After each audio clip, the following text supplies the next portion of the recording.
las reacciones al Evangelio y el compromiso de predicar con gozo y llenura del Espíritu Santo el mensaje de salvación. Bendecido día, tengan iglesia, acompáñenme a meditar en el tiempo con Dios de este domingo 23, la porción de Hechos, capítulo 13, del 42 al 52, con el tema ajenos a la palabra de Dios. Cuando salieron ellos de la sinagoga de los judíos, los gentiles les rogaron que el siguiente día de reposo les hablasen de estas cosas. Y despedida la congregación, muchos de los judíos y de los prosélitos piadosos siguieron a Pablo y a Bernabé, quienes hablándoles les persuadían a que perseverasen en la gracia de Dios. El siguiente día de reposo se juntó casi toda la ciudad para oír la palabra de Dios. Pero viendo los judíos la muchedumbre, se llenaron de celos y rebatían lo que Pablo decía, contradiciendo y blasfemando. Entonces Pablo y Bernabé, hablando con denuedo, dijeron: a vosotros a la verdad era necesario que se os hablase primero la palabra de Dios, mas puesto que la desecháis y no os juzgáis dignos de la vida eterna, he aquí nosotros volvemos a los gentiles, porque así nos ha mandado el Señor, diciendo: te he puesto para la luz de los gentiles, a fin de que seas para salvación hasta lo último de la tierra. En esta porción vemos dos reacciones a la palabra que Pablo predicaba. En unos había provocado una respuesta positiva porque lo seguían a él y a Bernabé, quienes los invitaban a perseverar en la gracia de Dios.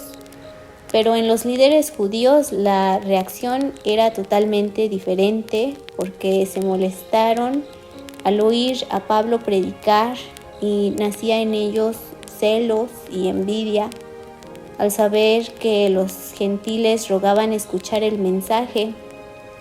Pero Pablo y Bernabé fueron valientes, los reprendieron y decidieron ir a evangelizar a los gentiles, ya que había rechazo entre los judíos.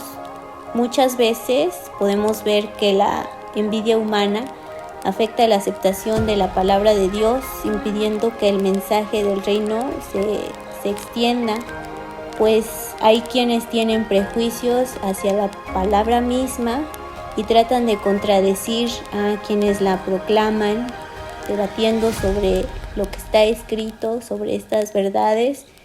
Pero debemos recordar que siempre habrá alguien dispuesto a escuchar, creer y perseverar en las buenas nuevas de salvación, como lo vemos con los gentiles en el versículo 43. Continuemos leyendo. Los gentiles, oyendo esto, se regocijaban y glorificaban la palabra del Señor, y creyeron todos los que estaban ordenados para vida eterna. Y la palabra del Señor se difundía por toda aquella provincia, pero los judíos instigaron a mujeres piadosas y distinguidas y a los principales de la ciudad, y levantaron persecución contra Pablo y Bernabé y los expulsaron de sus límites. Entonces ellos, sacudiendo contra ellos el polvo de sus pies, llegaron a Iconio, y los discípulos estaban llenos de gozo y del Espíritu Santo. En esta parte, cuando los judíos ven que los gentiles se alegran al saber que la salvación eterna ha llegado a ellos, persiguen por medio de gente influyente a Pablo y a Bernabé para expulsarlos, pero ellos solo sacudieron el polvo de sus pies y se fueron a Iconio, otro lugar. Actualmente, la sociedad y el gobierno alrededor del mundo se oponen al Evangelio a través de diferentes maneras, como la creación de leyes en contra de la libertad de expresar nuestra fe en Cristo, pero debemos esforzarnos por predicar con gozo y con alegría lo que de gracia hemos recibido, así como lo hicieron Pablo y Bernabé. Tal vez algunos no quieran recibir la palabra, sean ajenos a ella y rechacen escucharnos, pero debemos cumplir la comisión que nos dio Jesús. Sigamos hablando y dando testimonio, pues hay quienes anhelan oír esta palabra, pero debemos recordar y encomendar los resultados a Dios, porque es su Espíritu Santo el que convencerá al mundo de pecado, de justicia y de juicio. Iglesia, Dios los bendiga.